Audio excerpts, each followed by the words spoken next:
Hey, hey. Yeah, and I hope you're all having a fabulous day, a fabulous Wednesday. So, and shout out to everybody who was able to make the Jimmy Kimmel watch party last night. Of course, just like almost everybody else in America, we certainly watched to see what he was going to say, and he did not disappoint. So, yes, Did shout out not. to that, keeping us up late, honey, because we had to see that. But what we also can see is this tea. So, let's go ahead and jump right into it. Okay, let's do this tea time. Yes, well, y'all know I like to start off with the latest what? Diddy news. So we have this first piece of news. So do y'all remember during the trial, there was one of his former stylists, a guy by the name of Deontay, who got on the stand. I don't know if y'all remember, we talked about him and he was on the stand for quite a few days talking about, what he has done for Diddy and stuff. And I think he was a prosecution witness. Well, anyway, baby, he is filing his own lawsuit against Diddy's ass child. And y'all should see here where it says, by way of TMZ, Diddy sued by longtime stylist Deontay Nash for sexual battery and attorney blast suit. So, Diddy is facing a stunning lawsuit ahead of his sentencing. The mogul's longtime stylist, Deontay Nash, is suing him for sexual battery, human trafficking, and more. According to new court docs obtained by TMZ, lawyers for Deontay claim Diddy turned his dream of becoming a celebrity stylist into a nightmare, one he was forced to endure nearly every single day during the roughly 10 years he worked for Diddy. The docs go on to say the horrors Mr. Nash experienced continue to plague him even after his employment ended.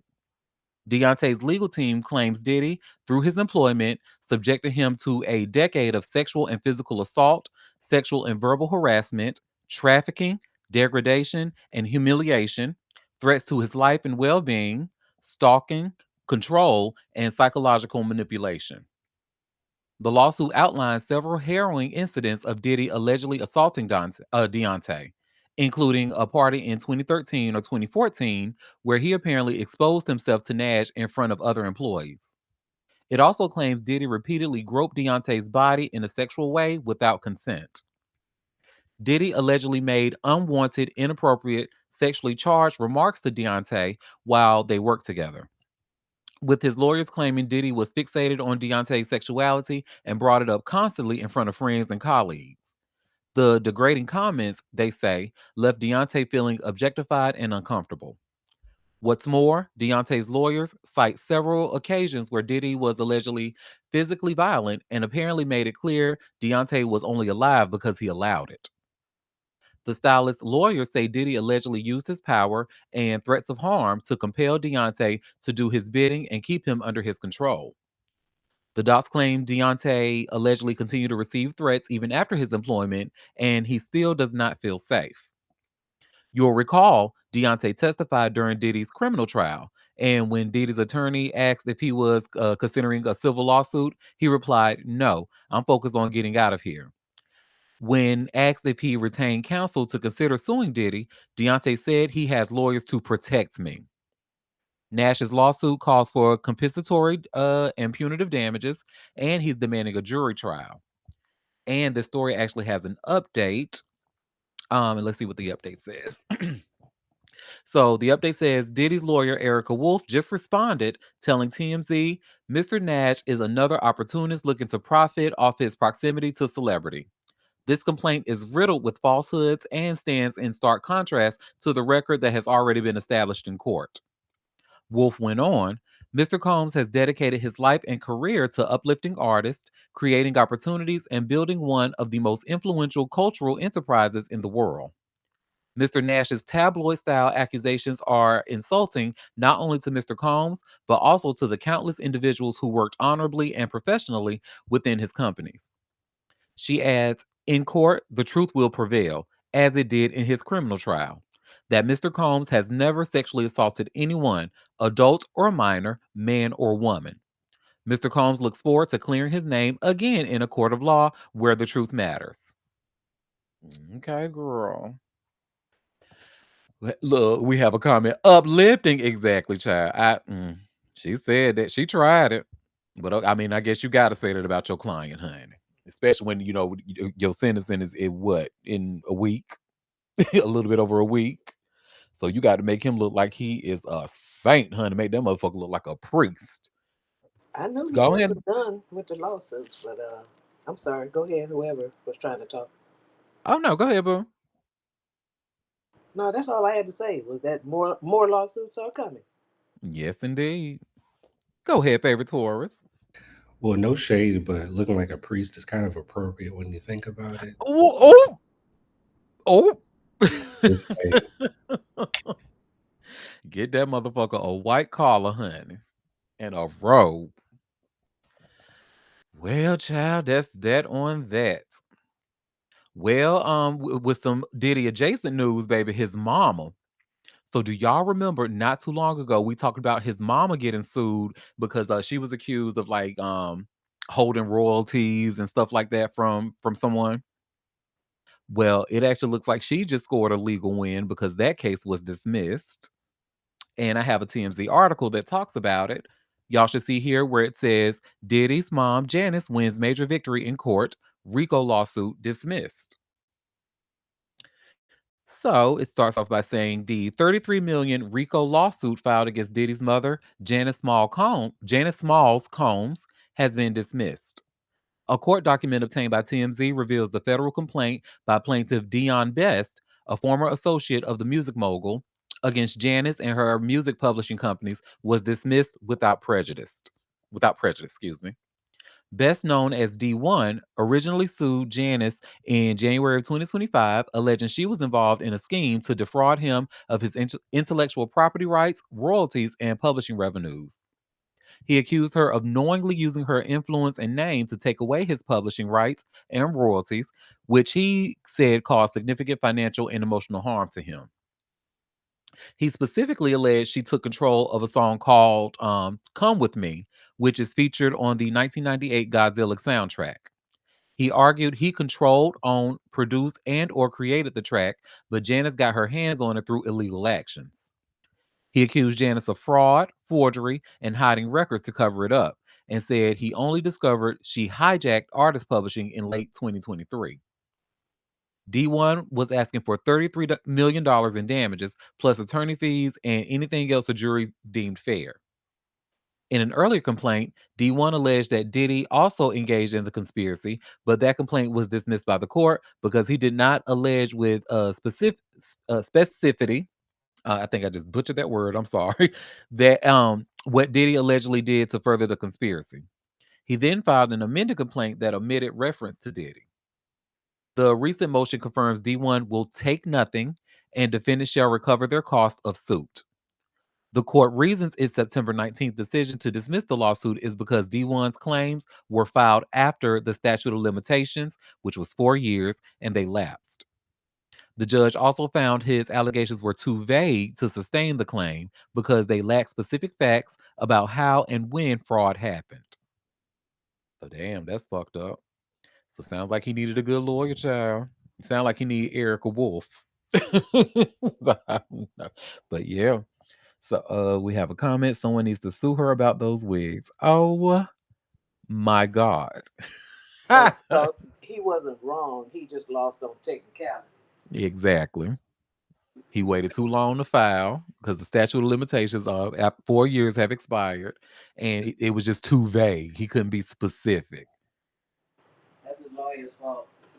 Yep. Agreed. Well, enough about Diddy, honey. Let's talk about another creep, Metro Boomin. And shout out to Chill for bringing this story to my attention, honey. So remember, we've actually talked about him quite a bit, and the lawsuit was upcoming, but now I'm sure it's going on currently as we speak at this very moment. But y'all know who was on the case? Megan Cunniff, Megan the Bob, Megan the reporter, honey. You know she always gets us together. Shout out to Megan the Bob. But I just shared her website, and you see where it says hip hop producer Metro Boomin begins trial in federal sexual assault lawsuit. And boy, she got it in from the rooter to the tutor. So y'all bear with me because there is a lot of information up in here, honey. So, a woman suing hip hop producer Hip hop music producer Metro Boomin testified Tuesday in Los Angeles that he raped her in a hotel room in 2016, and she realized that she should sue him 8 years later when she was high on the psychedelic plant. And please forgive me if I mispronounce this, but ayahuasca during a therapy session in Peru. I recall being instructed from the medicine that this is the root of your issues for the past 10 years. This incident with the defendant, Vanessa Lemastry testified. This is the root of continual trauma and pain and suffering, and that I needed to address this, seek justice, and contact lawyers. Lemastry says she didn't hallucinate on ayahuasca, and she's always known she couldn't have consented to sex with Metro, whose legal name is Leland Tyler Wayne, after she took half a Xanax pill and Metro gave her a liquor shot that left her completely incapacitated. But Ayahuasca. ayahuasca. Thank you, boo, because you see how I was saying it. But I'm practice that ayahuasca. That's that. Okay. But Lamastry said, I didn't know consent means when someone says no or they're not able to consent, that is still rape. Did Ayahuasca inform you that you had been sexually assaulted by the defendant? Lawyer Michael J. Willimon said. No, it did not, Lamastry answered. Lamastry said she believes the 2017 song Rap Save Me, which Metro produced for rappers 21 Savage and Offset, references her assault with the lines, she took a Zanny, yeah, then she fainted, yeah, I'm from the gutter, hey, ain't no changing. Um, Lamastry will continue testifying in U.S. District Judge R. Gary Klausner's courtroom on Wednesday as the only plaintiff witness in a 4-day trial over a lawsuit filed in October of 2024 by Williamins Wigdor LLP, the New York City law firm that sued Sean Diddy Combs on behalf of Cassie Ventura and has in the last 2 years sued dozens of other celebrities alleging sexual assault. So Lamastry referenced Cassie's lawyers in writings from her ayahuasca induced therapy session that she labeled Planned Ayahuasca. The writings mention seeking damages of 3.4 million to 3.7 million and the need to make the lawsuit go viral on the internet by tagging Metro's and 21 Savage's social media accounts. Metro's lawyer, Lawrence Hinkle, said Lamastry sued because she is greedy and upset because my client stopped giving her attention after the last time they had sex. She texted him several times after the alleged assault asking to meet again, and she wrote in her journal that she wanted to see him again and thought it would be beautiful. We are here because she thought my client could solve her financial problems, said Hinkle, managing partner of Sanders Roberts LLP in Los Angeles. And so she made a claim that he sexually assaulted her, expecting that he would just write a check to make it all go away quickly and quietly. Hinkle said Metro is one of the top music producers in the world and truly an American success story, maybe a universal one, who was on trial to publicly clear his name. Ladies and gentlemen, accusing someone of sexual assault is extremely serious and it is devastating, Hinkle told the jury. It is especially devastating to someone who has been falsely accused, and that is the reality for my client. Metro, who's 22, will testify as his own defense witness, along with others, including two experts that Hinkle emphasized Lamastry's lawyers have no witnesses to counter. April Thames, UCLA's psychology chief, will testify that Lamastry meets the criteria for borderline personality disorder with psychotic features, major depressive disorder, and post-traumatic stress disorder. She will testify that there is no credible evidence to indicate that the alleged assault has contributed to Lamastry's current psychological functioning. Plaintiff will not be calling an expert to refute Dr. Thames' testimony, said Hinkle, who is defending Metro with Sanders Roberts' founding partner Justin Sanders and associate Bobby Daniels Jr.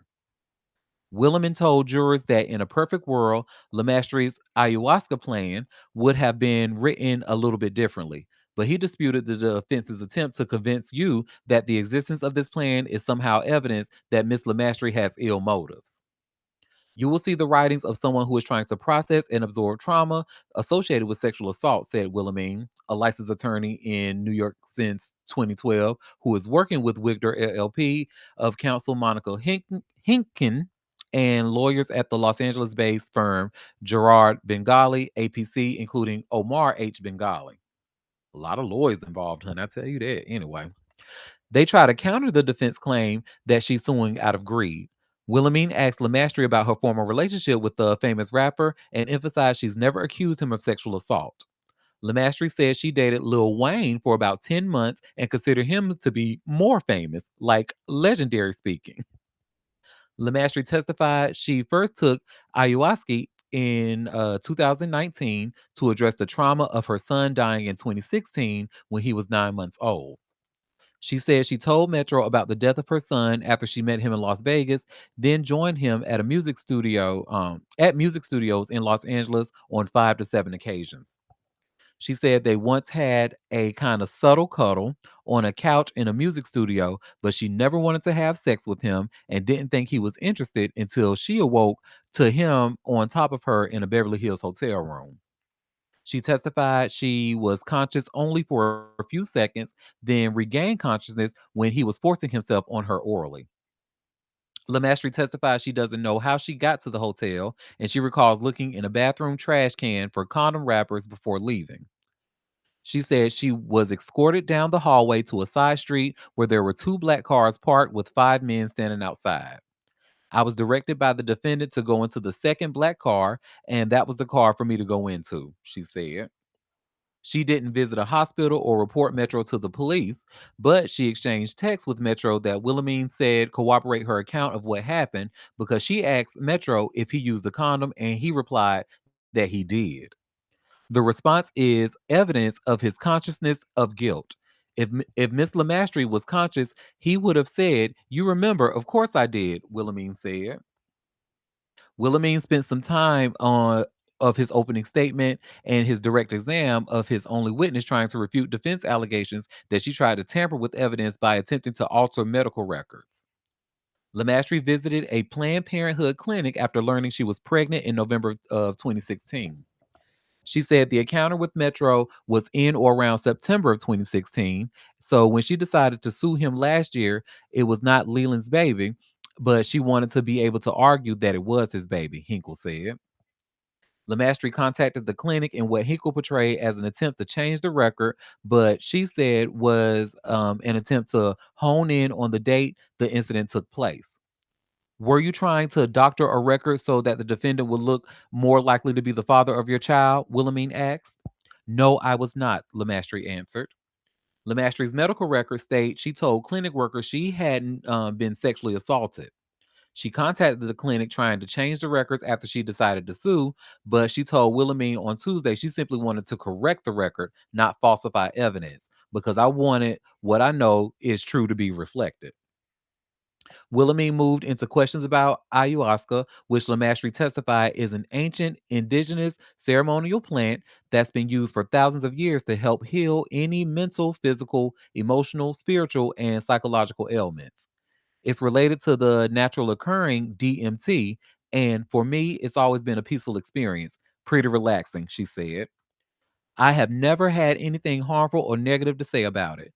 It's very revealing in the sense that it acts as a detective and it shows you what you need to look at that you don't want to see, Lemastry said. Now, prior to taking ayahuasca in 2024, were you aware that the defendant had sexually assaulted you? Wilhelmine asked. Yes, Lemastry answered. Prior to taking ayahuasca in 2019, were you aware that the defendant had sexually assaulted you? Um, Wilhelmine asked, yes. Lil Mastery answered. I think she Megan the Bob put that same sentence twice, but okay. Anyway. And prior to taking ayahuasca in 2019, had you told multiple mental health professionals that the defendant had sexually assaulted you? Wilhelmine asked. Yes, Lemastry answered. Judge Klossner, a 2002 George W. Bush appointee, sustained a defense objection when Lemastry said what ayahuasca is and ordered her answer stricken. The judge told Wilhelmine, "You're going to have to call an expert in that area, counsel."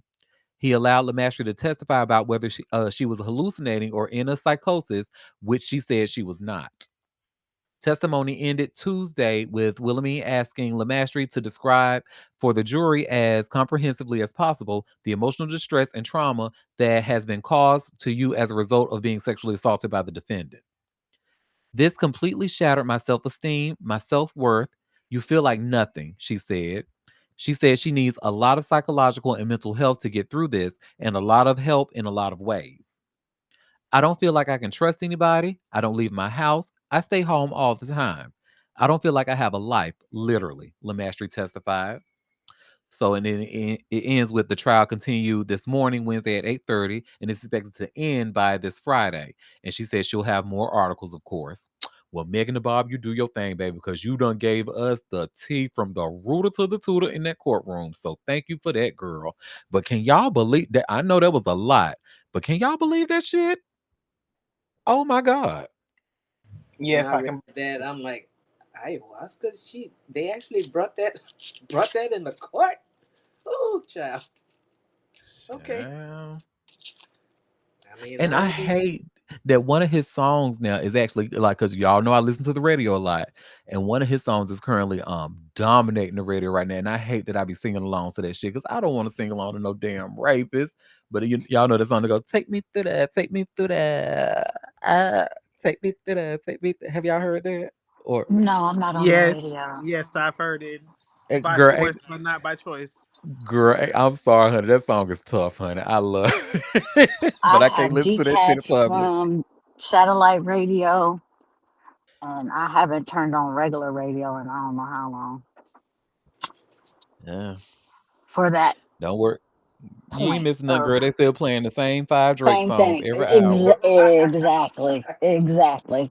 That's why I ain't fooling with them, because they gonna shove Drake down your throat, honey. Even Mhm. the apps. I don't want to listen to Drake. Who said that? Don't nobody want that floppy dingaling shoved down their throat. Oh God, no, not at all.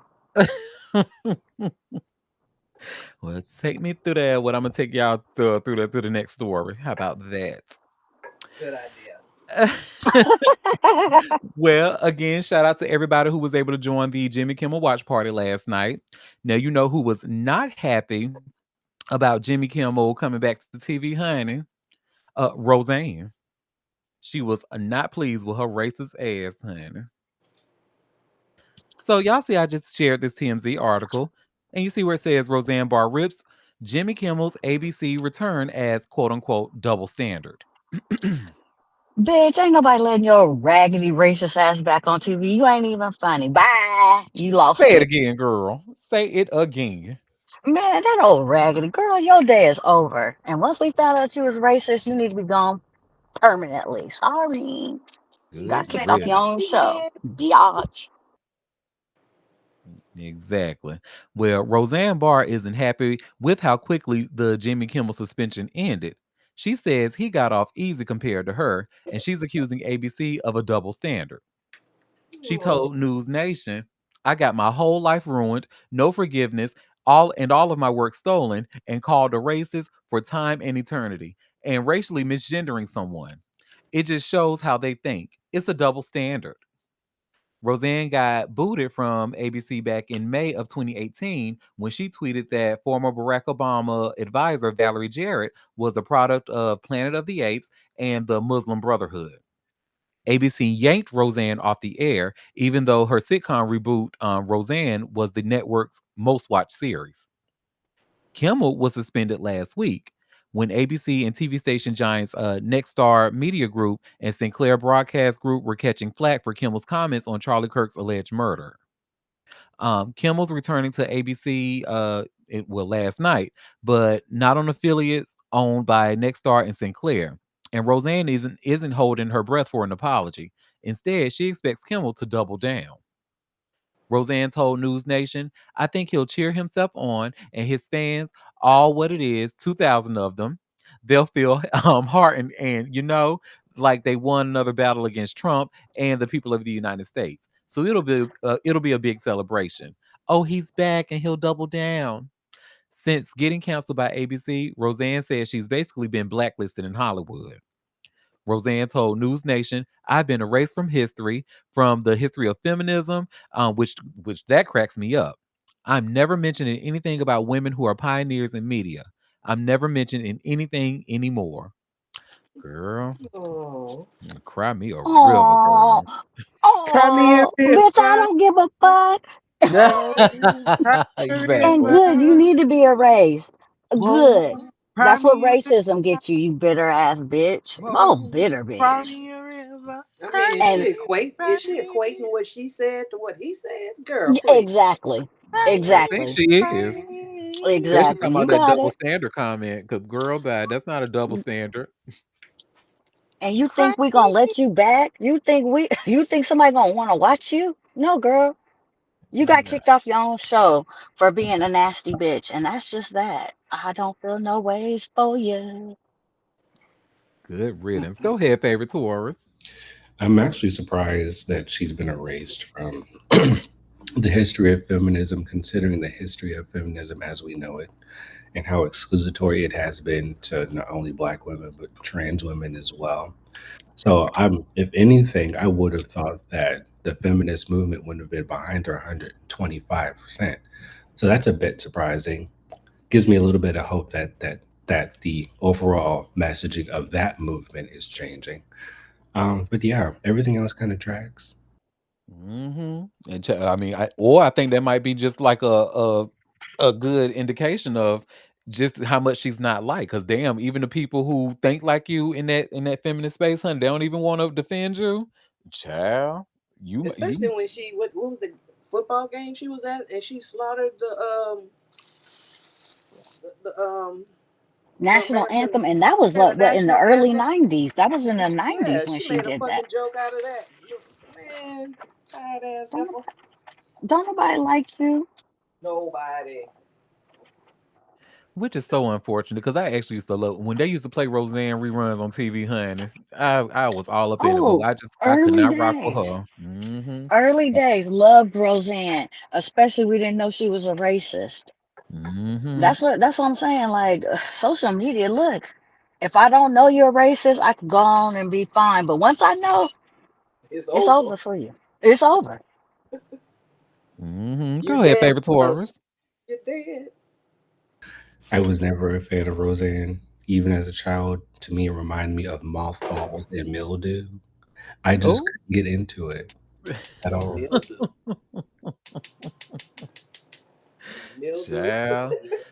I think a lot of fans, I don't know, well, some fans were surprised. I certainly was surprised. Like, but back when Darlene was in the quote unquote closet, Mm-hmm. when she came out as gay publicly, baby, a bitch was gagged, honey. I was like, wait, what? Because, Darlene. honey, you started to remember because Darlene was what was her boyfriend name? Her longtime boyfriend. His name's skipping my mind right now. But you forget that Yeah, these the are dude characters. from My Big Bang Theory. Yes. What the hell was his name in that show? I I forget. don't remember, but he was the goofball. And they've been together on that show for a while. So you really thought, I mean, in my head, especially as a young child watching this, I'm thinking they was a real couple. So when she's like, "Oh no, I'm gay," you what now? Ow, that's hot. But she actually after the talk, she actually became one of my least favorite personalities because she was almost insufferable and very out of touch and very Oh, white. yeah. Oh, white. Well, she's still a white woman, so Mhm. there's that. That's why Linda Perry left her ass allegedly. Allegedly. Well, we found out she was just as sufferable as Roseanne, so whatever. Mhm. Well, But speaking of knowing is half the battle. yep. Speaking of insufferable people, honey, Cardi B and JT child, why is they going back and forth on each other's men, child? And I don't know if it's been dominating y'all time like it's been Yes, it dominating mine. has. Yes, Girl, it I'm like, oh my God. has. Well, JT need to sit down because her original comeback was weak. And I feel like she ain't gonna make it in this battle. She should have just let it go. She Both of may them. not. I'm And like, to your be man bad, her man bad. What y'all doing?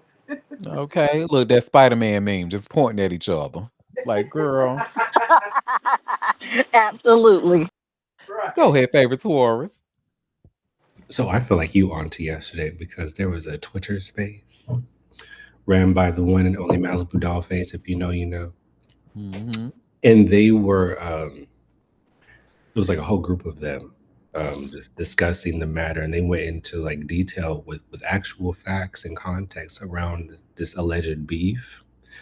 And the whole thing really is about well they've come to the conclusion the whole thing is about JT still wanting to be in Nicki Minaj's good graces. And then Hmm. they brought context in regards to how she was moving over the years and what have you. So ultimately, it all essentially boils down to that. So I thought that was an interesting assumption to make. Aside from that, it was also been alleged that JT, uh, she was uh, no, I don't want to say coerced, but she was heavily encouraged, allegedly, to have a smashmortion of Oh, little Uzi Vert's offspring Mm-mm. because he didn't want. Essentially, what they were saying is that JT is a person that he fucks on, and then he takes the person, goes back to his boyfriend. That was the whole gist of it. Mm-mm. Well, yes, and it's funny you say that because that is in this article that we about to go over. In this Vibe article I shared, and you see where it says Cardi B and JT exchange jabs online over abortion rumors, gay allegations, and more. So, girl, well, JT and Cardi B's feud just reached a full boil after Cardi dissed the Miami rapper on her new album, Am I the Drama? On Tuesday nights, last night, JT hopped on Snapchat to unleash a scathing rant aimed directly at the Bronx star. Okay, y'all, I'm busy, but I gotta say one thing. This rat ass bitch, right? This bitch is supposed to be a motherfucking brim, and she threatening to snitch on some motherfucking body because she don't have anything to say about a bitch. That hoe is a loser. She snapped before escalating the insults even further. For those who are lost, JT's outburst comes after Cardi took jabs at her and her partner Lil Uzi Vert on the track Magnet. Now let's talk about this hating ass bitch. Who? Ungrateful ass bitch. Fake friend ass bitch. A clown ass bitch. Your loyalty depends on who you're around ass bitch. Cardi spit before sliding a bar about Uzi that had fans side eyeing. She just mad she got a nigga she be sharing bags with. My nigga cheat, but I don't stick no dildos in his ass, bitch. Instead of returning the shots on wax, the No Bars rapper brought up allegations against Cardi's boyfriend, Stefan Diggs, claiming he sexually assaulted a man.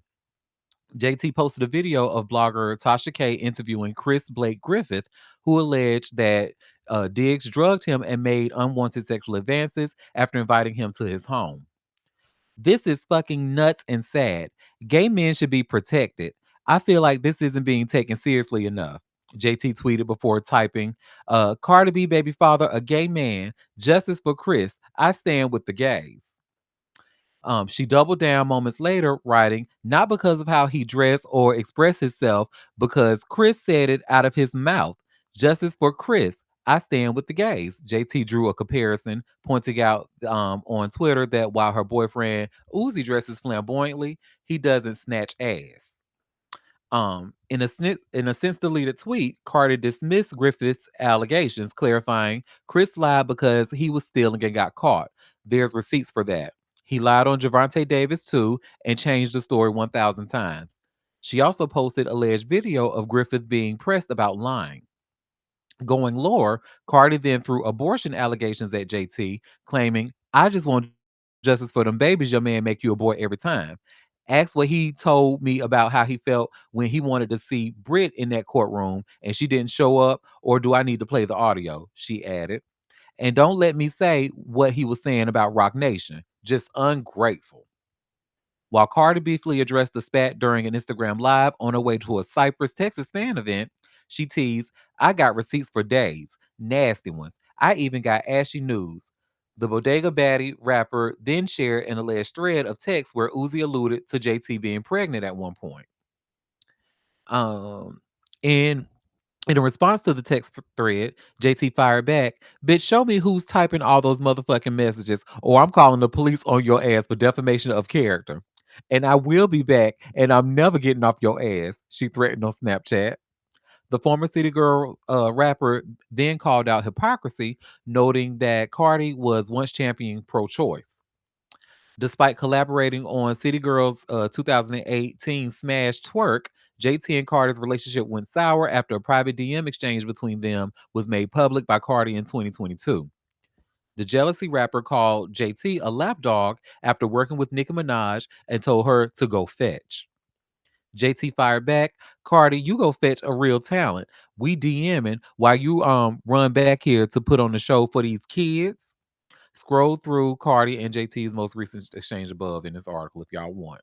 But yeah, just messy and child. Just started learning how to dress, bitch. Y'all are a mess. JT don't know what she up against. Cardi is well seasoned in the courtroom, honey. Okay? You don't want the Yeah. smoke. I was about to say JT is too, but it's in the other direction. She's usually the defendant. So shout out to City Girls and Scammers. And I'm actually still pissed off about HBO and HBO Max canceling Rap Shit. That was a show that was loosely based off the City Girls and how they became a rap group. And they used like Mm, fictionalized characters playing them. Good mm-hmm. damn show. Had 2 seasons, and them motherfuckers gonna decide to cancel it. Fuck y'all. Wasn't that during Yeah, Easter? fuck them. Cause it That was was good. Easter stuff, Shout right? out to the city though too, and everybody who was in it. Shout out to the real Miami. Yes. And girl, that damn chameleon. Ooh, that is one gorgeous girl, honey. Not a restart. Mm. Ooh, go ahead, favorite Taurus. Busy? You say busy doing what? Uh, Exactly. that's a good question. When I saw that, that looked so staged. Like she did not look she was working at all. She just went into the closest studio she could find, opened up her phone and said, "Hey y'all, I'm busy. Doing what, sweetheart?" Probably We busy we doing want Uzi's makeup. Who knows? we want well not we, but the people want a response on wax. The people want an actual rap battle. The people want something to excite them about the music that you attempt to make all the time. We want Mm. that, right? Who is we? Who is we? People, Miranda, people. Get in the booth, bitch. That's what we want to see. Like we see the music industry is in decline. There is no excitement around her, meaning JT at all. If anything, Cardi just enhanced her visibility 500 times over. So why not take advantage of that? And I have forgot all about JT, and honestly, exactly, and capitalize some off of it. people, if you come in a group, sometimes you gotta stay in the group. I don't care. Sometimes you ain't the main character, and neither one of them, JT or Carisha, are main characters. Sorry. Of that group, JT was the actual talent. Mm-hmm. Yeah, Mm-hmm. that one without saying. So it makes sense as to how they decided to maneuver in different directions in certain ways. So are you saying Carisha was the face and JT was the talent? Well, Is face Yeah. what you saying? face face is a stretch, but she was there. Um, but JT was the talent. Well, Carisha did hold it down while JT was doing her bid for being a scammer. So, Well, I she mean, didn't have it. How else she gonna make money? well, Mm-hmm. the tricking she had been doing. It wasn't like Girl, she wasn't down there in Miami making money before. Child, them sugar daddies ain't got no money, honey. Not All the no sugar more. is gone, baby. All the sugar daddies got diabetes, baby. They're using Splendor. Don't try to find Ugh. no sugar daddy now, honey, because you're gonna be disappointed. and Yeah. It aspartame, ain't like it used to be. It ain't like it used to be. It sure ain't, baby. We are in a recession, honey. aspartame daddies. That's what it is. All the sugar daddies is white. Even they taking a hit. I Even the know, but white. it's still they the ones who be dabbling in the stock market and stuff. It's still some out there, but it ain't as many as it was. Right, honey. Oof. Oof. Don't I know it? Well, anyway, this next story, child, it's gonna be like another three-parter about David or D4VD, child. It's Oh, like, child, every piece of information that we learn seems to get worse. It seems to point to his ass, making him look guilty. Like, why haven't they arrested this man? Well, I know why, because they haven't really found any substantial proof that he did kill that young girl. But the first story that I want to talk. So remember we last talked about how the police were searching his home, well, the home that he was staying in that was rented by his manager. So what they've learned, and y'all will see by this way of this TMZ article, David home has security cameras outside. Owner says can't enter or exit undetected. So, so the Hollywood Hills rental home where singer David was living has a security system with external cameras that capture everyone going in and out, the owner tells TMZ. So, and I'm going to mispronounce this person's name, but Malden Trifanovic owns the home. And David's manager was renting.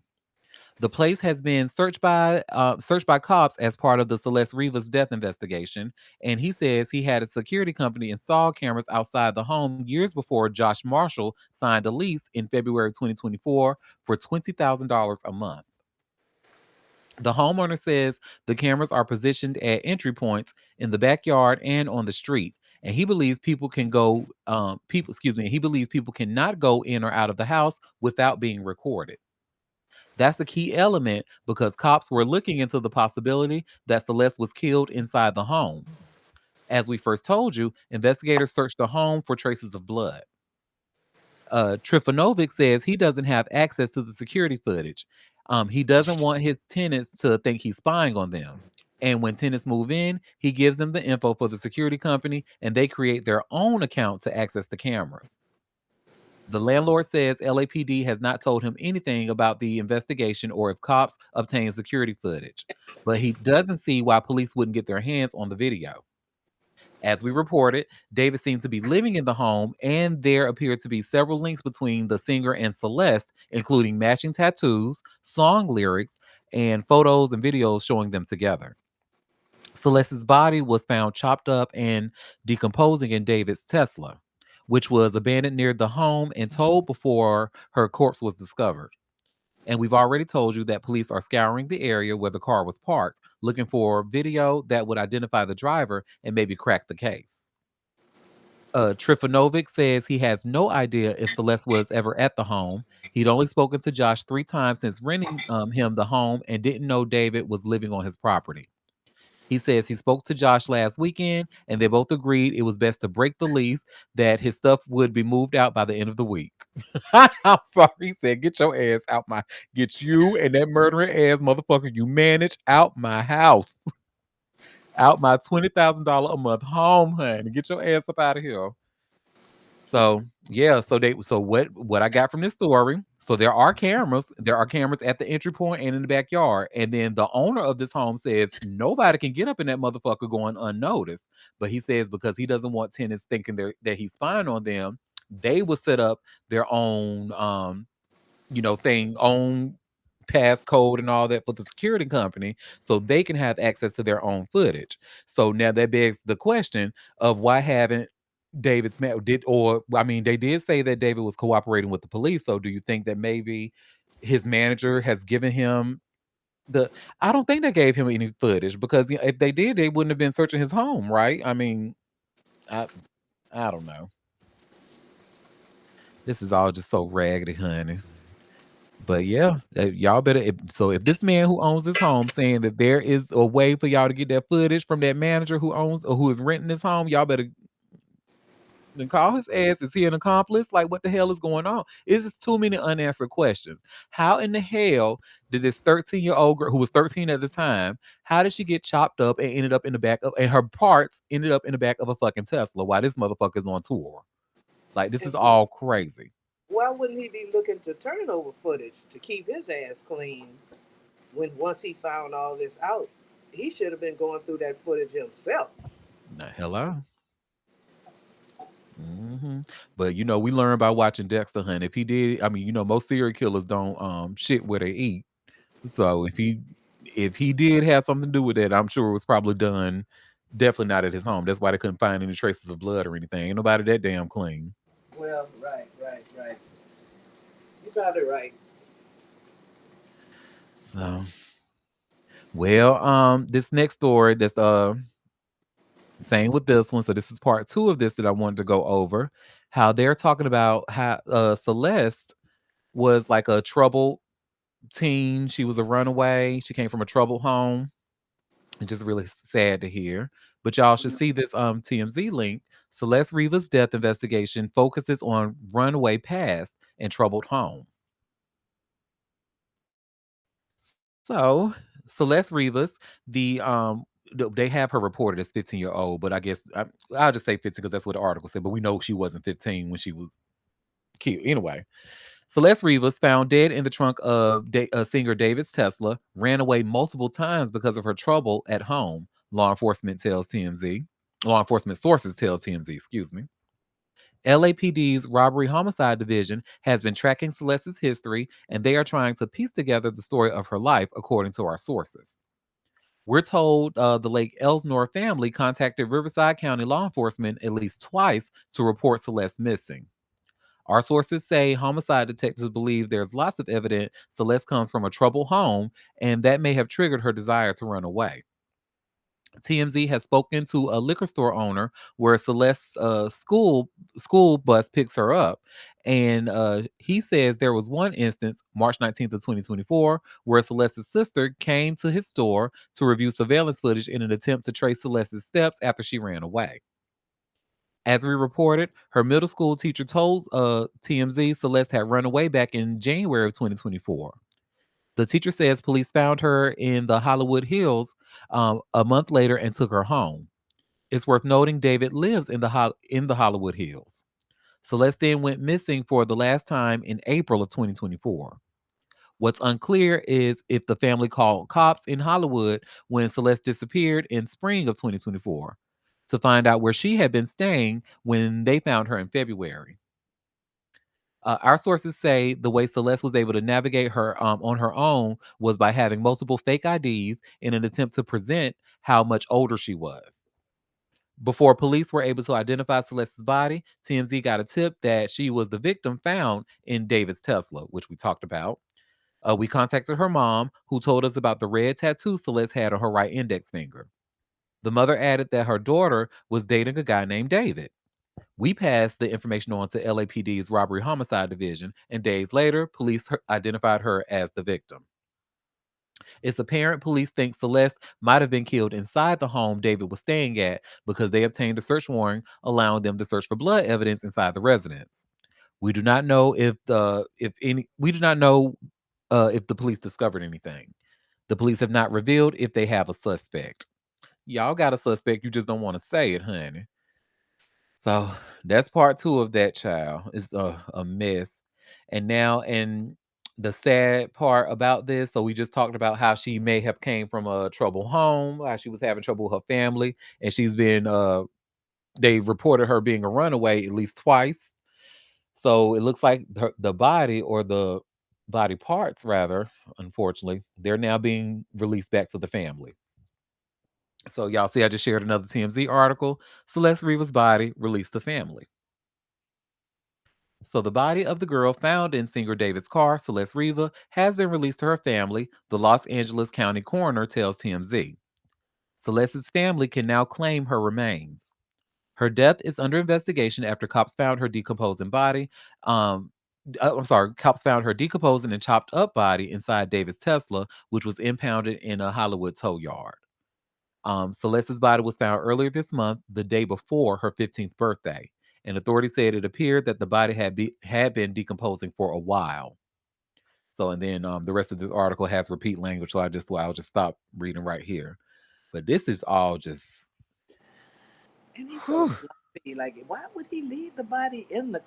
You know, if he had dumped her somewhere, I'm just saying he's really stupid. If he did this like this, and just left her in the car to be found, his car, that he never reported missing, or nothing, never looked for it. It was right there in the compound lot. You know, it Chill. These babies. are under No Child Left Behind. Oh yeah, They, I I forgot. mean, just slow. I mean, that's condoning murder, but dang, you ain't even do that right. Jesus Well, not even Christ. close to right. Like this was just so. Come get me. Like, I'm, dummy. you know, like what the hell? Child, remember, honey, when we first started talking about it, like when I first heard of this story, and you were kind of like, because we didn't have much information about it, and you was Right, like, he was like, he was on tour. He may have not had anything, or it might have been a family member. I'm like, the fact that he didn't say that that shit was stolen, or he didn't come out and say, oh, I have a family member, that led me to believe that he had something to do with that shit from the beginning, even before me even finding out right, all this other information. right. He never even tried to get the car. Like the car's been there, and it's You in know, his name. It never was mhm. reported missing, stolen. Where is my car? A whole fucking Tesla. Come on now. You know what he did do though? He was on tour and he bought that audience some Labubus. Don't nobody want no damn Labubu. What happened to that damn girl? Mm, mm, mm. Go ahead, favorite tourist. My hope is that even though it would be it is the result of Celeste's untimely murder, that this brings into the forefront the additional protection needed for children, especially of teenagers, and more rights in that regard.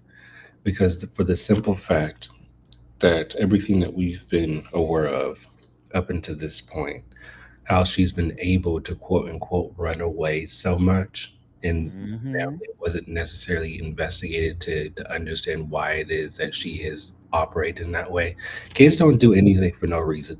Their frontal lobes may not be developed, but there's a reason why they do things. Oh yeah, I agree. And so the simple fact that unfortunately her story is all too common, so it's like at a certain point, there needs to be additional efforts put into place when it comes to safety and safety of children or adolescents, underage people, however you want to call it.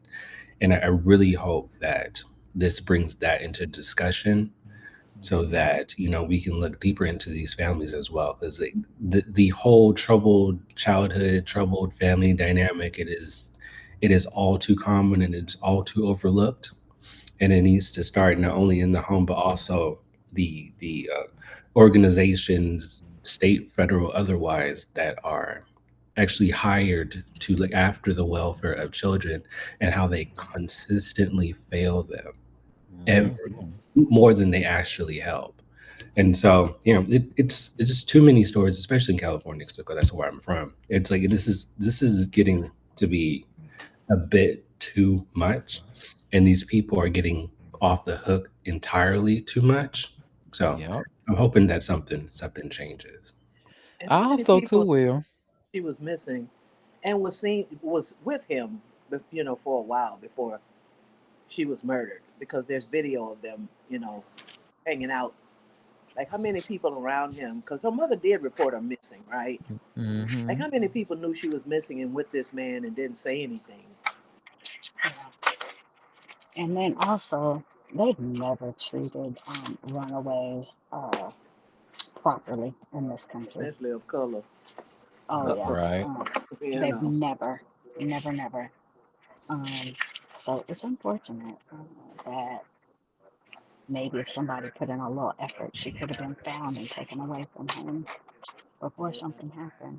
Maybe she probably would have ran away again, though. But still, Yeah, I just Yeah. think probably. people around him had to know. Somebody knew she was reported missing and didn't say anything. You know. And favorite tourist, he made a really good point. There needs to be more, whether it's like through legal ways or something needs to happen to where we need to protect these kids because they're not. I mean, shit, even in my personal life, I just had to like get on my cousin because her son. So long story short, the her youngest daughter needed a babysitter for like a short period of time, and her son was incapable of doing so. So they hired a babysitter, a 21-year-old girl. The son was 16 at the time. So I mean, the son's a nice guy, very charming or whatever. So him and the 21-year-old woman exchanged numbers. I'm over so my cousin didn't see anything wrong with that. I'm over here like, fuck no. Delete that number right out of his phone. What does a 16-year-old and a 21-year-old need to be talking about? Absolutely and she not. needs to be fired immediately. And And I'm sure like I'm all like almost like 99.9% positive that lady because her son is troubled. So I'm sure she probably meant that to be, oh, if you need to talk or da da da. I'm sure she meant no, but you never know these days. But still, I just still thought it was very inappropriate. And I felt like I was outnumbered and thinking that like y'all don't see anything wrong with this shit.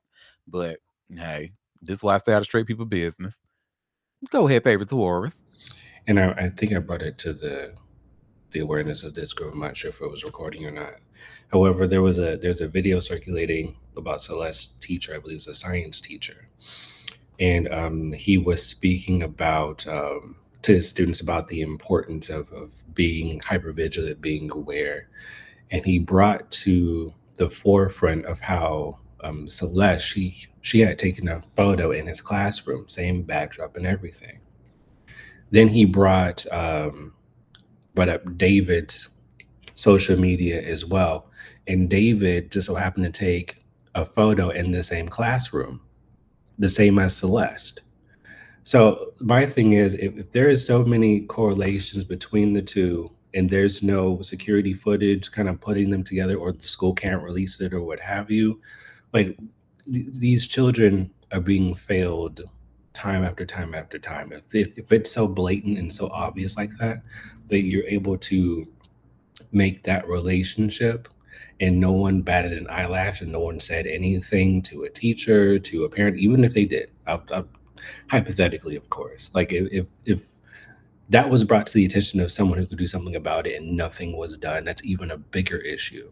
Like this is it's exhausting, and it is so unfortunate that our kids are not safe at any part from people who are in charge, whether they brought them into the world or they have a hired position to actually protect them and look after them. You know, They protecting them from faux threats like drag queens. right? Oh, go ahead, Chiller. And let's not even forget that the systems in place to allegedly help these children are even worse places than what they're running from. So many people use that as access to the victims that these predators are trying to abuse. I mean, and we know that's an issue. And so many foster children have reported being abused in the very homes that they're supposed to be moved to be safe. So, the whole system is really failing children who need help. And I hate to say that it's been like that even since I was a child.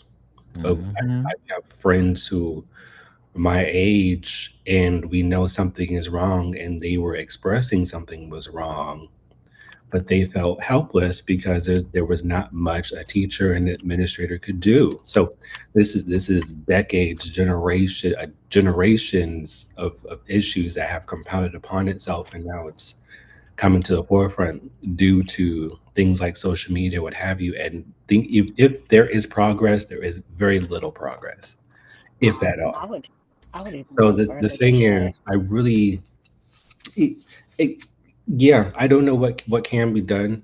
I really don't, but it's just and not just call it what it is. These places, to Chill's point, it's not uncommon for them to be hotspots for human trafficking, sex trafficking. Yeah, You know, they're Mhm. overwhelmed. Well, I mean, so many kids need help, and this is how they take advantage of the system because there are so many children. So when a place says, "Oh yeah, I'll take them," they jump on that, even if they've heard, that things may not be kosher at that place. I mean, that's just how it gets lost in the sauce. Like it's just the need is so great and until I would have, they and it's been happening, like you say, for years, and it's not getting any better.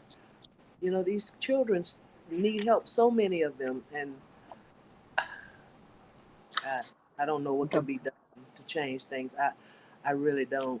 Without a big influx of money and attention and at the rate things are going now, we know that that's low on the totem pole. There's nobody that's gonna invest in anything to help that community as they're not trying to help any other community. So it just continues to happen. I mean, there's only so many social workers, and they try, but they can't do it. It, it's been broken since the inception of it. It's never Pretty worked much, properly. Mm-hmm. pretty much. When they had the foster home, they were big homes. You go back to Annie, they were in those foster Yeah, multiple, and all the kids were being treated bad. And that's yeah. it's always been horrible. And they do it Shout for the out to money. Annie. These people have these huge homes that have multiple children, multiple foster children. They have these big houses, and a What were lot they of them do it called? for the money. And Oh, yeah. one of the parents is a predator, and the other parent ain't gonna say nothing because you know why? They ain't gonna mess up that income stream. They know what's going on, but they let Mm-hmm. it Mm-hmm. happen. They let it happen to keep it all together, and I mean that happens even in homes where it's not a foster home. It's rare that Mm-hmm. abuse is occurring and the other parent don't know it if they're living in the same home. So, it's I would just say It's it's even more infuriating. worldwide problem. It really Basically. is because what can you do about it other than becoming a foster parent yourself? And And yeah, no, and them kids is not coming to live with me. Look, no shade. I've made a choice to not have any children, and I'm standing by that. And I'm not even having a pet. I'm just not. I'm not meant to be a parent in any way. So, but and I kind of wish more people because I feel like I'm not gonna say like because I feel like if I say this is gonna sound reductive, but this is why I'm kind of like pro-choice. I would rather a woman say, "Look, I'm not ready to be a parent," and make a decision to do her thing rather than bringing this child into a world, putting it off on and putting it in the system, and now you hear all right. these stories about you know what I mean. So it's I just know. like I know. Like one one versus the other. Like which one really is better? Let them be abused or do an abortion. I mean, I get it. I'm pro-choice as well. Everybody has to make that decision. Even though I kind of understand the other side too. It is a life, but in this world, mm, life is not valued. They want to fight for the child to be born, but as soon as they hit the ground, like it's like, okay, I'm out of Mm-hmm. it. Do what No you will. assistance. They don't care. If they had Young. a support system after that, it'd be different. Something Mm-hmm. good, but there's no good once you have the baby. There's nothing good about the system. mhm, Mm-mm. Now they would rather take a child from a parent that maybe can't afford to take care of it and pay somebody else Mm-hmm. to take care of Wake it that up. Wake instead that of up. helping the parent financially. I mean, it's really screwed up all the way. mhm. Go ahead, favorite Taurus. And people that do want to care for children that way, but they put so many additional guardrails if they don't fit it within the confines of what they deem to be acceptable, aka gay people, trans people who are more than qualified, more than willing to take in children to help bring them up Hmm. or give them a proper childhood and life in general. However, there are so many additional guardrails in place because they don't see that as something that's acceptable, which is odd to me. Hmm. You know, so it's just Christo fascism is up and through this bitch. You know, You Mhm. got to have so much square footage, and you know, I grew up in a damn shotgun house, and if it was more than one of me, we would have been fine. You know what I'm saying? The requirements are just kind of ridiculous. Like if your heart is there and you love kids, if you have to have three of them sleeping in the room in bunk beds, there's not every child is not going to have their own bedroom. I mean, that's so unrealistic. Like that, some of the requirements that you have to have is crazy. It's crazy. Yep. and that's by design. It is. Yeah, Mhm. because statistically speaking, guess who has all of those things that are necessary to raise children? Yeah, we know. Yeah, so it's all by design. Well, I can't say that on a recorded line, but yeah, I'll just shut up now. Well, Moon done brought up the movie Annie, so shout out to the original Annie, one with Aileen Quinn and Carol Burnett and Tim Curry. Not that one, baby. That damn one, that reboot was so bad. Not even Jamie Foxx, Quanvision Wallace, nor Cameron Diaz could save it. They all should have kept their fucking asses at home, wasting our Wasn't time with that Taraji in damn it too? movie. Wasn't Yep. Taraji in it? No, Taraji was in the live action one, the one they did on NBC. Oh, She played Miss Hannigan in that. oh yeah, yeah, they did do a movie. That's right. And good. I'm so glad you don't know about it because it needs to be wiped away from existence, honey. It's Well, like we what were have those called? Orphanages. That's what it was called. I couldn't think of it before. Orphanages. And those were horrible. no one cares for you a smidge when you're in an orphanage. It's a hard night. Like, girl, you done brought it back, honey. Well, speaking of bringing it back, favorite tours cover your ears. But who remembers the iconic Mary J. Blige song "Real Love"? I'm sure y'all remember that song. Well, did y'all know that there was a lawsuit going on about that song? That it actually has nothing to do with her, but UMG was being sued over Real Love. So y'all see, I just shared this TMZ article. Universal Music Group conquers copyright lawsuit over Mary J. Blige's Real Love. So Universal Music Group is no longer has to ask about the 411. They thought they ate that. Regarding a lawsuit filed against them over a sample in Mary J. Blige's classic Real Love single. The courts have ruled in favor of the record label to dismiss the suit because the judge says the two songs just don't sound the same at all.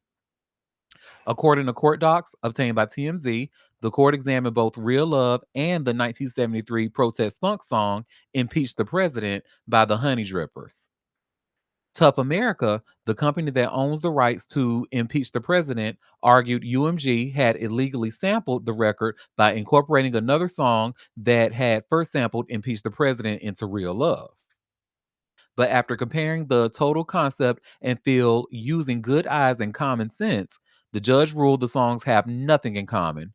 One is a political anthem and the other is a heartbreak jam. The suit was originally filed against UMG in April of 2024 and pushed for damages. Mary J. Blige is not and has never been a defendant in the case.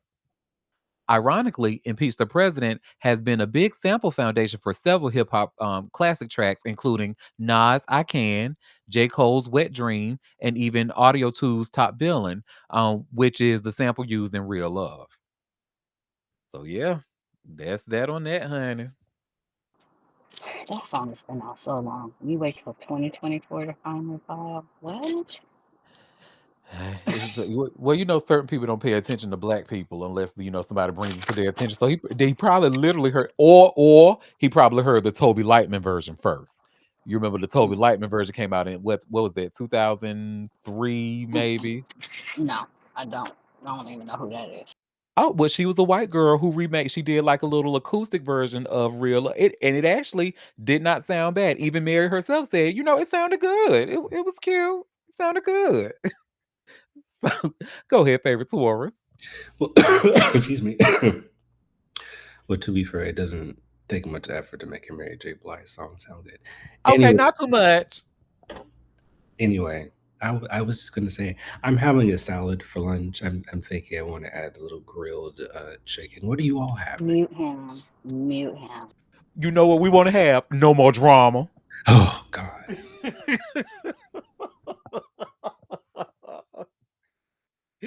Well, honey. Well, as teased before we started recording, I said I got some stories about my man, my man, my man. And I said he was my ex, but y'all know it's anytime that if you have ever dated a cancer, no shade moon, but if anybody who has ever dated a cancer, their relationship is complicated. So it is what it is, damn it. But our first story, so do y'all remember how, and we talked about Dame Dash quite a bit, but Dame Dash recently he called for a truce between like him, Cameron, and 50 Cent. Well, of course, 50 Cent, being the cancer that he is, turned that down. And this is the first Oh, story that we're going to talk about. excuse me. Honey, I'm sorry. Why? I told y'all What? need to have a meeting, Moon. Y'all need to have a meeting about him. Y'all might need to kick him out of the Cancers Club. Who? Which person? 50 Cent, 50 Cent. My man, my Oh man. no, I might be siding with 50 Cent about this one with Dame Dash. I might be. TBD. I know that's right. Well, y'all see where it says here by way of hot new hip hop, 50 Cent brutally rejects Dame Dash's truce attempt. So Dame Dash has been beefing with 50 Cent and Cameron for some time, but now it looks like he's finally ready to put the past behind him. Earlier this month, he hopped online to propose a truce shortly after filing a $300 million lawsuit against the It Is What It Is host. 50, Cam, me, if together we show that we could be beefing, pause, and then come together and maybe do a TV show together, something different, or a movie or something, just showing the world that we can work together. Then we would prove everyone wrong, he declared in a video shared on Instagram. They love us tearing each other down, and I'm not doing that shit. I apologize to my OGs for embarrassing y'all, but I just wanted to talk to them. Cameron finally replied when I hit him with the lawsuit. Let's show the world that black people can work together challenge. I'm not doing this corny shit no more. I got work to do, he captioned the post. Let's just resolve this and move forward collectively. Let's show the world that they can't divide us over bullshit. That jig is up. Sadly, Fifth has since made it clear that he's not on board with a post of his own, slamming Dash in the process. Recently, he reposted Dash's video on his Instagram page, making his stance known in his caption. I agree with Dame 100%. It's better to work together, he wrote. We should sit down and figure out how to move forward. I believe we can create a path to more success. Oh, wait, Cam just said fuck Dame and his fake ChatGPT lawsuit. So it's fuck you, Dame. At the time of the writing, Dame Dash has not yet responded publicly to 50 Cent's post. So, child, go ahead, gorgeous. I need Dame to go sit down. I need him to sit down immediately. He thought that he was going to stir up all this stuff to try and make money. He looks so pathetic. It's so sad. And yes, this time I am with my Cancerian brother. And no, it's up for life. You ain't finna eat off me, fam. It's up. I know that's right. Period. Damn, it's pathetic at this point. Well, you know what? As an Aries, I support y'all because I'm not just siding with him because he my man, my man. I mean, the way the stuff that Dame has said about him, Cameron, and stuff, and went on all these media tours, and it's just like, boy, bye. You talking about a truce? Fuck you. And after you talking about a $300 million lawsuit, fuck you, and that lawsuit. Well, That Chat GPT lawsuit. Let's get that that's clear. right, Chat GPT lawsuit. Well, one lawsuit that's not ChatGPT, honey, is my man, is facing one, and it looks like he's having some legal challenges in this one. Because he love to stay in court, honey, but I don't think he's loving this right now. But I just shared another hot new hip hop link where you should see where it says 50 Cent faces major legal challenge in Skill House film lawsuit.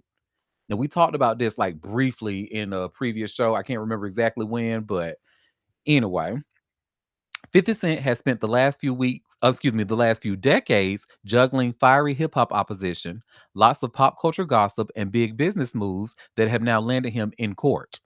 He launched a lawsuit against the film's Skill House producer for using his name, image, and voice as an actor and producer without signing a contract to give his permission. However, according to an exclusive report from All Hip Hop's grouchy Greg Watkins, producer Ryan Kavanaugh is not having any of this narrative.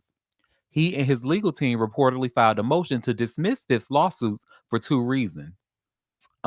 First, he still promoted the film and acted in it. So Kavanaugh argues any subsequent walkbacks over contract issues are just to avoid other obligations. On the other hand, the documents that the G Unit mogul did bring up to support his argument, which producers allegedly breached, are invalid in Kavanaugh's view. Furthermore, the document in question is a May 12, 2025 settlement agreement. According to the motion, the document that did not have the finalized signatures or follow ups on future agreements to make this a legally binding contract. Elsewhere, the main document in 50 Cent's Skillhouse lawsuit is an alleged June 2022 email agreement, which Ryan Kavanaugh claims lacked clear terms. But since 50 continued to promote the film and acted in it, Kavanaugh believes this makes his argument null. In addition, he also argued that other emails and documents detailing the Queen's icon responsibilities provide even more proof of his compliance. As such, the motion blasts the notion that he waited 3 years before taking this to court while still benefiting from the film. 50 Cent still highlights his lack of contract as his main argument for claims of trademark infringement, unfair competition, and falsely advertisement. Oh, excuse me, falsely advertising. He already tried to block Skillhouse's release, but a judge denied this request in July of this year. I think that's what we talked about. Judge Hernan D. Vera relayed a similar argument to Ryan Kavanaugh's to justify his decision. 50's promotion of the film and continued collaboration with his team suggested they reached a deal and that he approved of the movie's release, regardless of the paperwork. We will see how the court rules on this motion to dismiss in an October 23rd hearing this year. So when they finally rule on that, I will definitely let y'all know what they rule on, and if they're gonna drop it, or are these people gonna have to pay 50 for using his image and likeness? So that's that on that, honey. I tell you, boy, we are we are a litigious country. We love court and we just love technicalities and stuff. I tell you, good lord, I should have been a lawyer. It seemed like y'all stay employed. Well, and another rapper that y'all don't care about in news about her, Asian Doll. Asian Doll just finally gives birth to her girl Milani. Gorgeous little girl too, honey. Let me share this link here. I have this link here. Oops, sorry. From All Hip Hop. And y'all should see where it says Asian Doll gives birth to baby girl Milani. So Asian Doll introduced her newborn daughter, Milani, to the world, sharing the life-changing moment with her followers and confirming the baby's arrival on Monday, September 22nd. The 28-year-old rapper made the announcement through her social media accounts. The post marked the first official start of a new chapter for the hip hop artist who first revealed her pregnancy back in February of 2025. Although she has been transparent about her excitement during the pregnancy, Asian Doll has kept the identity of Milani's father private. Raised in the Park Road neighborhood of South Dallas, Asian Doll's path to stardom was anything but easy. Her upbringing was marked by financial hardship and the frequent incarceration of her father. She turned to music in 2015, dropping her debut project, The Rise of Barbie Doll Gang Empire, which helped her gain traction online. Her career took a major step forward in 2018 when she became the first female artist signed to Gucci Mane's 1017 Eskimo Records. After parting ways with the label in January of 2020, she pursued independence and released several projects, including Let's Do a Drill in 2022 and The Hardest Doll in 2024. Asian Doll's personal life has also been in the spotlight, particularly her relationship with late Chicago rapper King Von, who was shot and killed in November of 2020. She has spoken publicly about the emotional toll his death took on her, revealing she has 5 tattoos in his honor. Despite those struggles, she has continued to build her brand and grow her music catalog, and she also runs her own label, Doll Gang Records. The birth of Milani marks a personal milestone in Asian Doll's journey, one she has long expressed a desire to achieve. And I'm going to share my screen really quick so just so y'all can see. Asian Doll is just so pretty. We have a comment saying, I just woke up from my nap. What happened? Y'all crack me up, honey. But yeah, let's see her and Milani.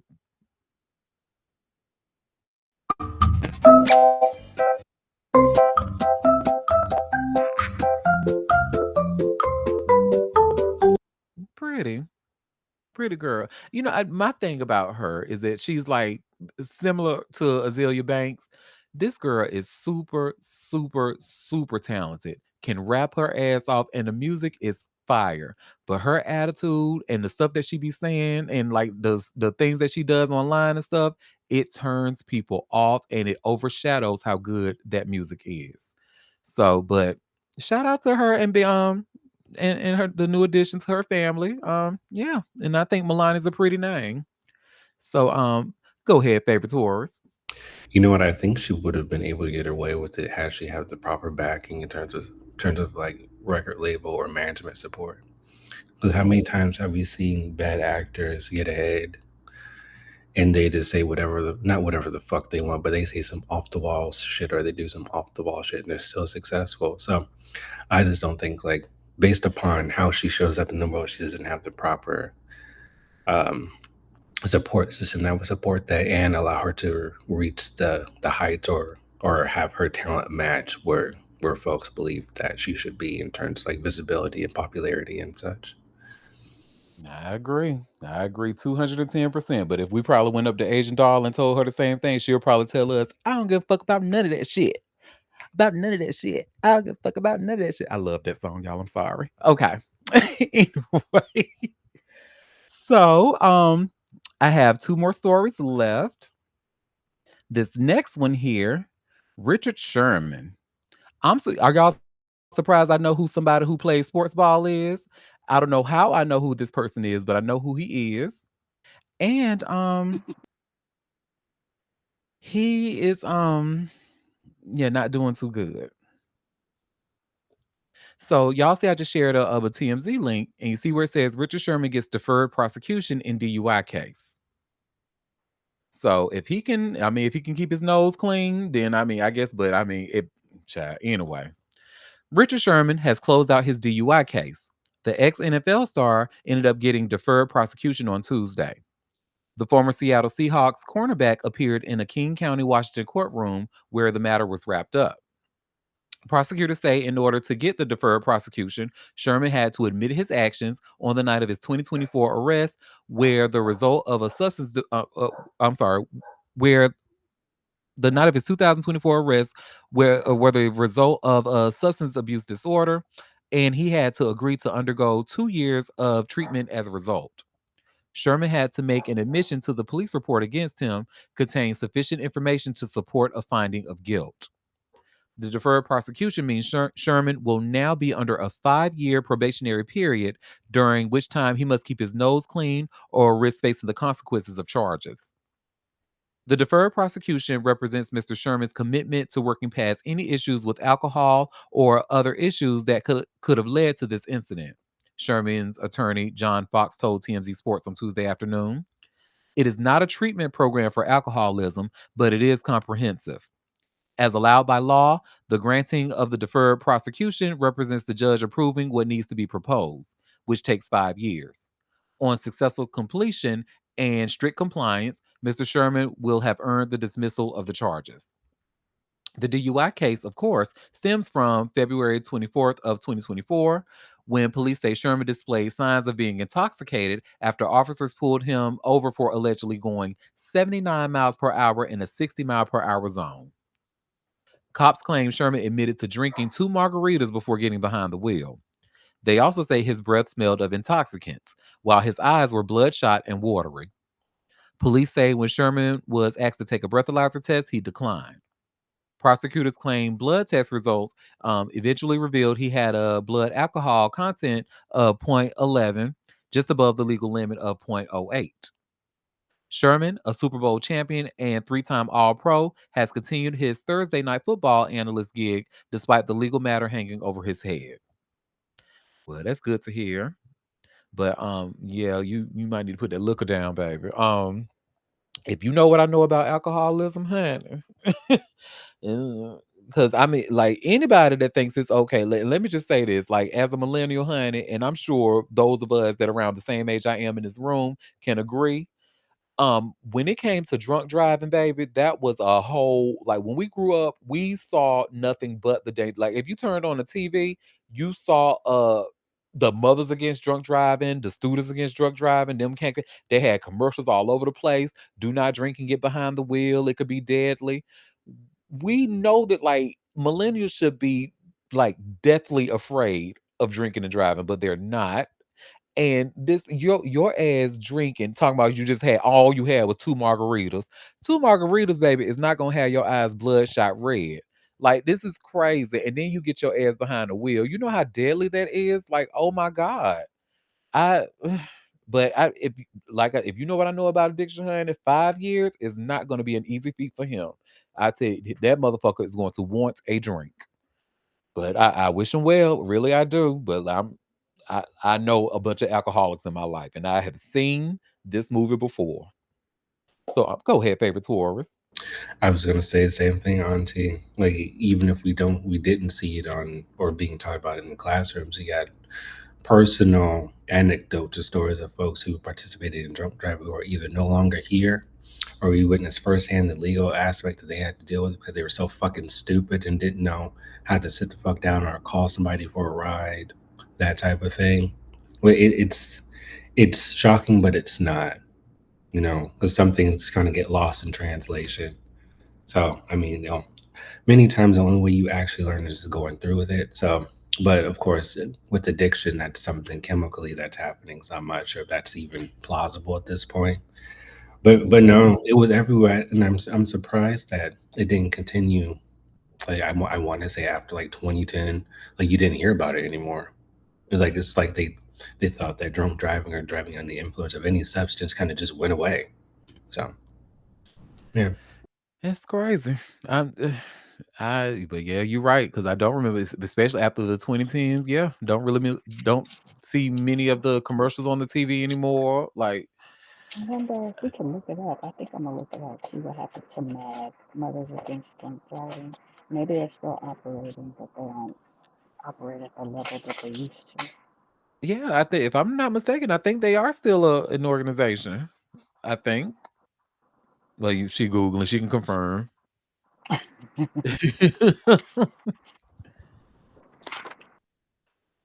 They just honey, and look, let me be clear, like, cause I get it, Melinda. Trust me, I love a good drink myself, honey. In matter of fact, I like to get drunk off my ass, honey. However, one thing I'm not going to ever do is drink and get behind the wheel, and that's where we are. That's where the disconnect is. Like, millennials doing a lot of drinking, and they getting their asses behind the wheel, thinking they can drive. Yes, they still are operational, and they're still the largest nonprofit organization dedicated to drunk driving and drug Yeah. driving. Shout out to Mothers Against Drunk Driving. Go ahead, favorite Taurus.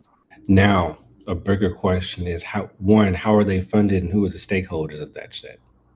Because that could play a role as to why we're not That's seeing the them whole as thing. much. Because there could be lobbyists who are paying for MAD, which and to potentially silence them, so we don't hear about them as much because they have some skin in the game. If you get what I'm saying. So Okay, there's a little bit of what is the controversy?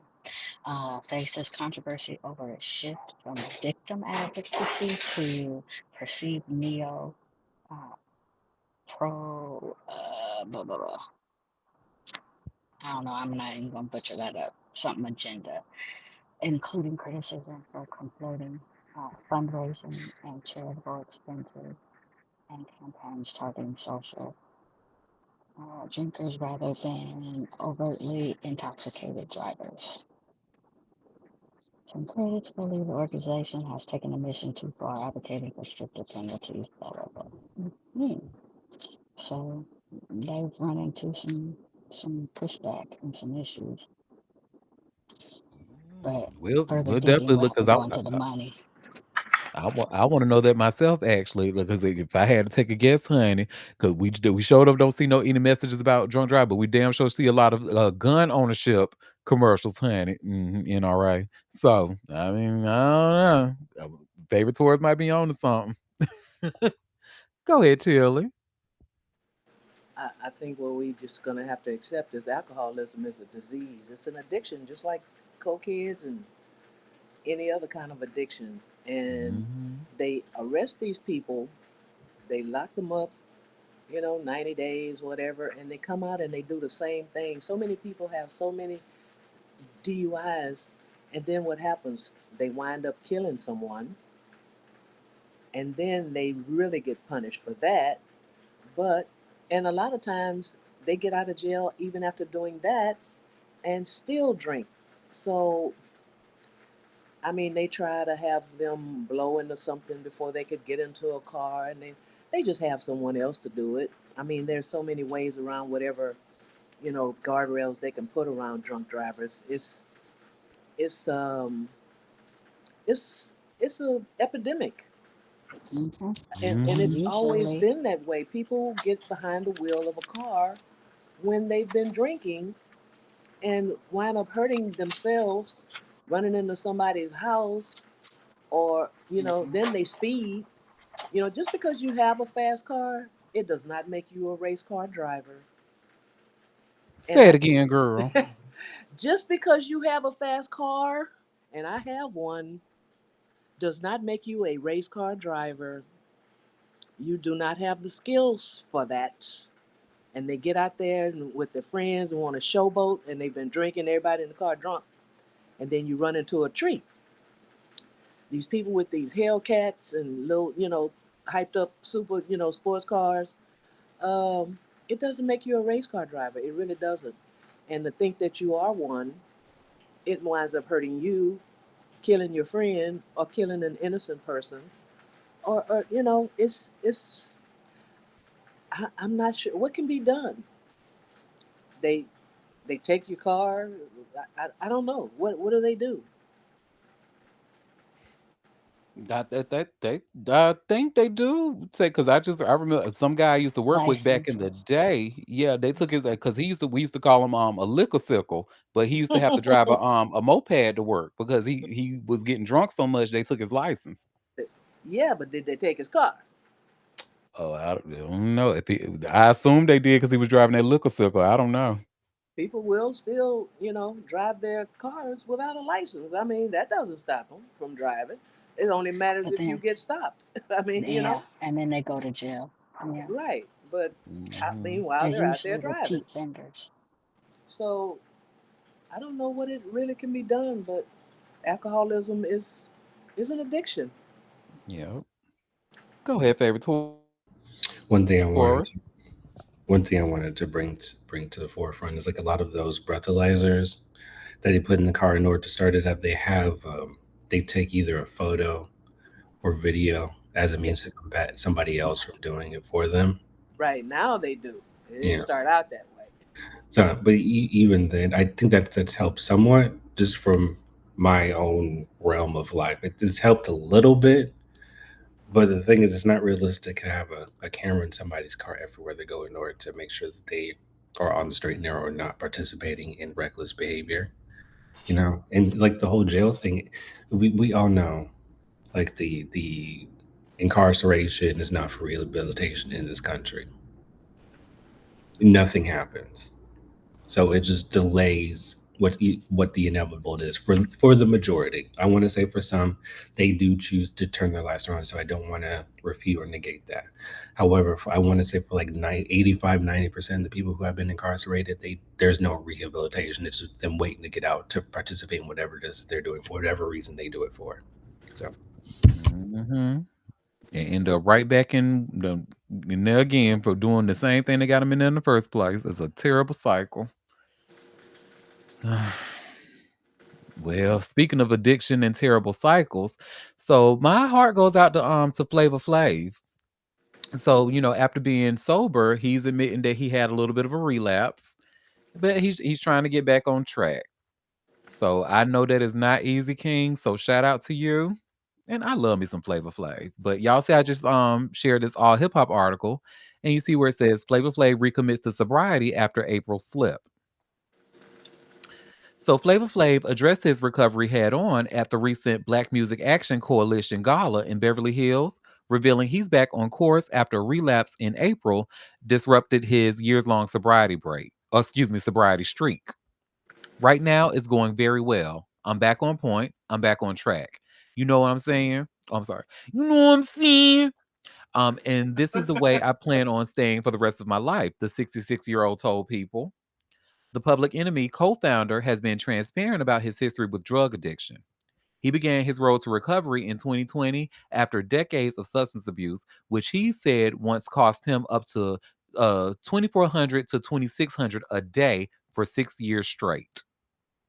In April, Flav publicly acknowledged a brief relapse via Instagram stories, saying he wanted to hold himself publicly accountable. He had been sober for 4.5 years before the slip. I briefly relapsed, he wrote at the time. I say this to admit my mistake and publicly hold myself accountable. I am a human being who makes mistakes, and it doesn't make me a bad person. Speaking at the gala, Flav shared advice for others navigating recovery setbacks. If you take a fall, don't lay there and stay stuck, he said. You got to get up off the fall and you have to KIM, keep it moving. Operation No Choice is now in progress. Either you keep it moving or you stay stuck. And the name of the game is to keep it moving.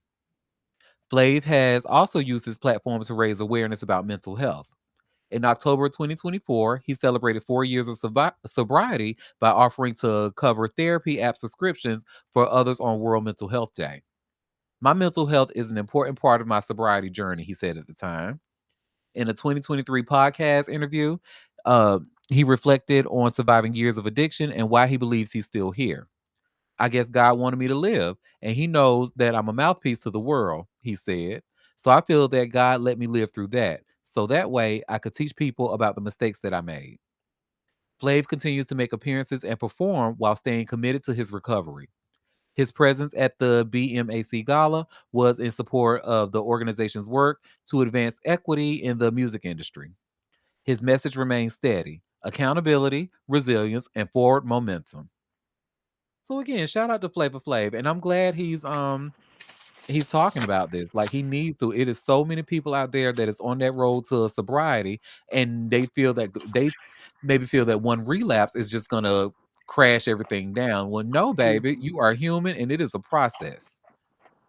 Yeah. So, As much as he's a goober, he really is like a nice person. You know, um, you know, I'm glad that he has that view of like, I hit a bump, but I'm gonna bounce back, and that's good. That's a good attitude to have, and keep you moving in the right direction. So I wish the best for him. hmm let me tell you, honey, if I was a woman, I would have been on Flavor Flav show trying to compete for his love, honey, and I would have We won. know, we know, we I know, would have won.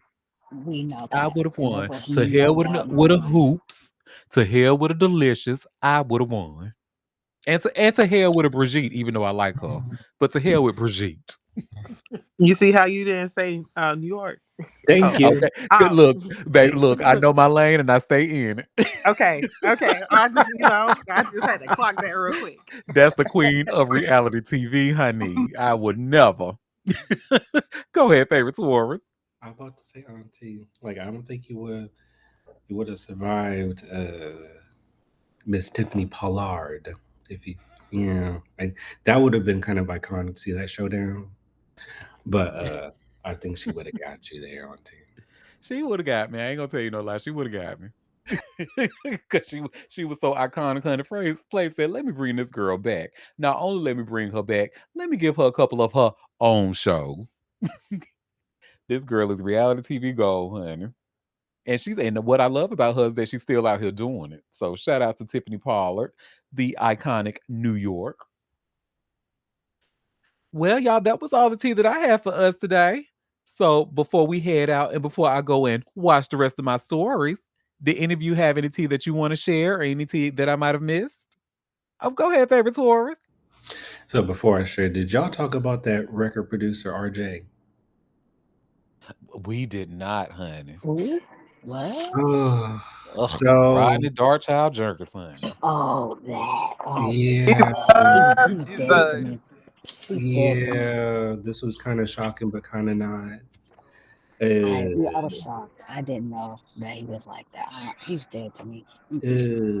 so Mm-mm. Rodney Darkneck Jerkins decided that he wanted to share his political views in light of recent situations and showed his entire black behind on social media, which is shocking, but not shocking because Rodney been Jerkins if you've been following for long enough.